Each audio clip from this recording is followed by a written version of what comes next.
enfant qui vous dit « je t'aime », c'est merveilleux.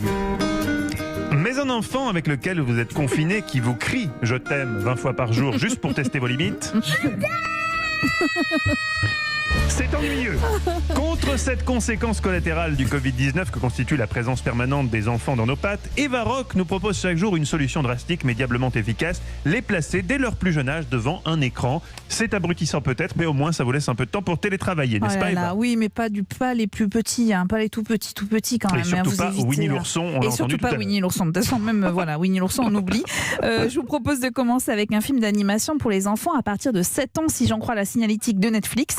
La plateforme qui développe aussi des longs métrages d'animation de très grande qualité depuis plusieurs mois. Vous avez donc rendez-vous avec la famille Willoughby qui est composée des parents et de leurs 4 enfants. Il y a Tim, l'aîné, Jane, sa sœur et puis les frères jumeaux. Alors comme les parents savent pas trop comment les appeler, ils les ont appelés Barnaby et Barnaby. Voilà, c'est plus facile. Ils ont un petit air de ressemblance avec les mignons de moi, moche et méchant. Alors toute ressemblance avec la situation actuelle serait bien évidemment fortuite. Écoutez bien, chez les Willoughby, les enfants ont décidé de se débarrasser des parents. Nos parents sont nuls. Imagine un peu comme notre famille pourrait être géniale sans eux. Mais comment veux-tu qu'on se débarrasse de 2 adultes fourbes ? Facile. Voilà pourquoi les enfants Willoughby ont décidé Nous concocterons une expédition dangereuse. d'envoyer leurs parents faire un voyage mortel. Sinistre. Audacieux. Et alors, derrière cet humour et le côté un peu burlesque des situations, il y a notamment une super nounou, un monsieur aux allures de Père Noël qui est le patron d'une fabrique de bonbons. Nounou, voilà, exactement. Une super nounou, super non, mais nounou. laissez tranquille Michel Jonas. Je chante Ouais. Michel Jonas aujourd'hui. Le narrateur qui est un chat, voilà, tout ça, ça donne quelque chose de tout à fait burlesque, mais le film aborde quand même la notion de famille et d'appartenance à une famille, mais aussi le thème de la maltraitance des enfants.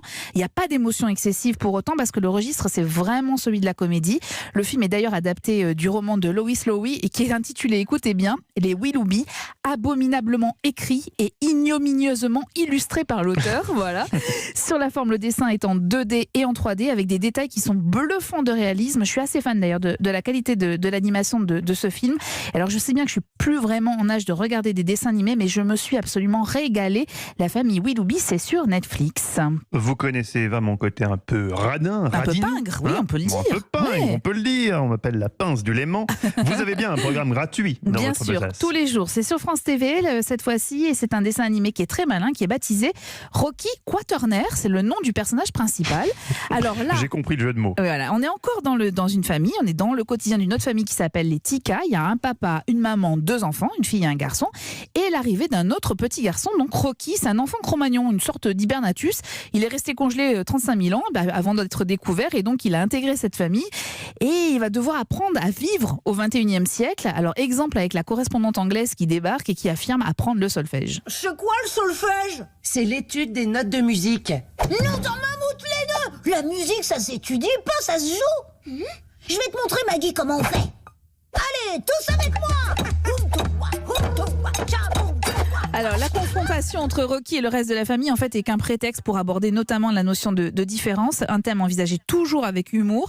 Plusieurs épisodes sont disponibles gratuitement sur France.tv ou sur l'application gratuite Oku, ça s'écrit OK2O et c'est pour des enfants à partir de 6 ans et ça s'appelle Rocky Quaternaire. Voilà. Et pour des parents qui sont radins comme moi. Exactement. Merci beaucoup Eva pour vos conseils du jour.